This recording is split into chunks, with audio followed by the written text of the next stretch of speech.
Power is all about sequence. Yes, it's speed, but it has to be produced with a sequence because we want to make good contact. We want to get a good angle of attack and velocity through the ball. Now, as long as you've got a better setup to allow you to move a little bit better, and if you haven't seen it yet, you can go and check out our video.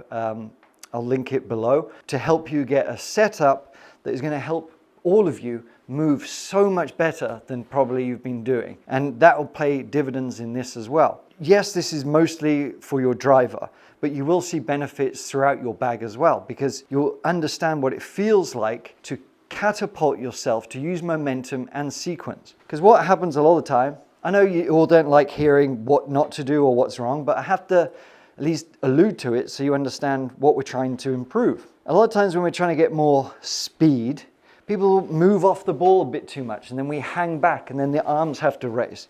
Or we'll fire the body through to try and get that power, to force it through. That creates the path coming over the top, increases spin, all that kind of crappy stuff. We want simplicity. And what I want you to do is grab a weight, a kettlebell or a water jug. I have here a water bottle, a 15-pound dumbbell, and just part of my adjustable dumbbells. These are set to 30. Now, the recommended weight that I'd like you to use or try and build up to is probably like 20 to 30, somewhere around there, because we want the weight to be moving us. It'll make sense in a minute. A kettlebell is probably the optimal because it's just easy to hold. I just don't have any of those, but all of these will work just fine. Don't be scared of the weights because this isn't going to be too aggressive. You're going to be able to do what you are able to do, what your body is able to move throughout the swing. Assuming you've got a neutral setup, you're going to let the dumbbell, you're going to hold it at the tip end here, okay? You're going to hold it at the top and you're going to create some momentum and movement, kind of like an elephant trunk you might be thinking. But we're not just trying to use the arms to move this backwards and forwards. And we're not just trying to use the body, because as soon as we move the body, we're going to start falling away from it.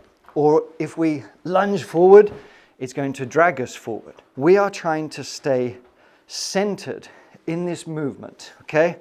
We're trying to stay centered, and just as the weight starts sort of pulling us this way off the ball that we talked about earlier with the driver, we are going to recenter ourselves to bring it back. So it's this smooth momentum here, okay? It's backwards and forwards. We're using our legs, we're using our full rotation. I'm not restricting with the lower body.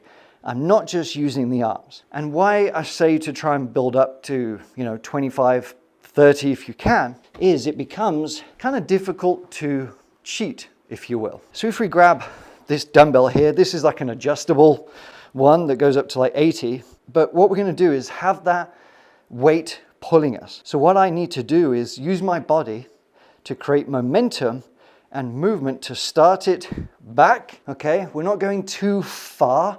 I'm not trying to make a full swing here. Just as I feel it kind of pulling me off balance, I'm going to recenter it here and here, here and here.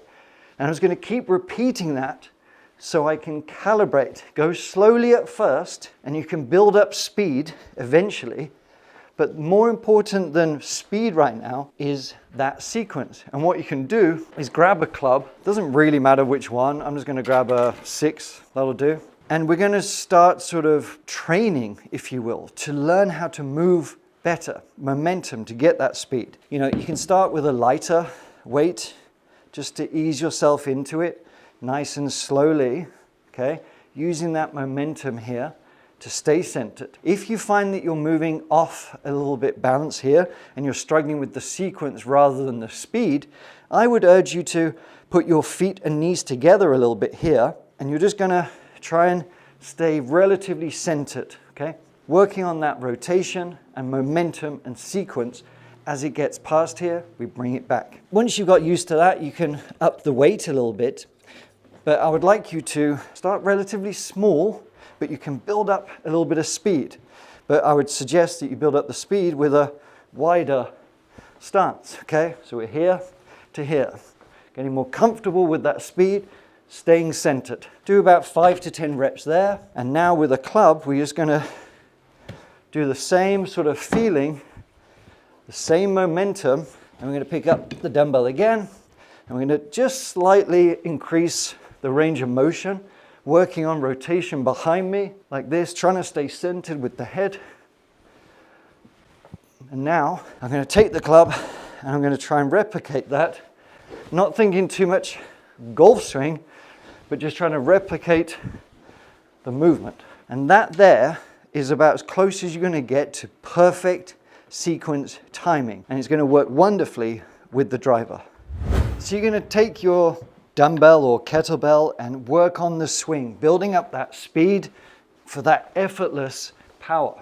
And the beauty is, because this is so natural, and if you're staying balanced, it's going to give you that effortless speed and power with the driver without having to think about it. So when you get over a shot, I mean, even if the swing looks a bit crappy, I just want you to try and get the same feeling, the same movement, training yourself to just move a bit freer, a bit faster, to get that effortless power with the driver.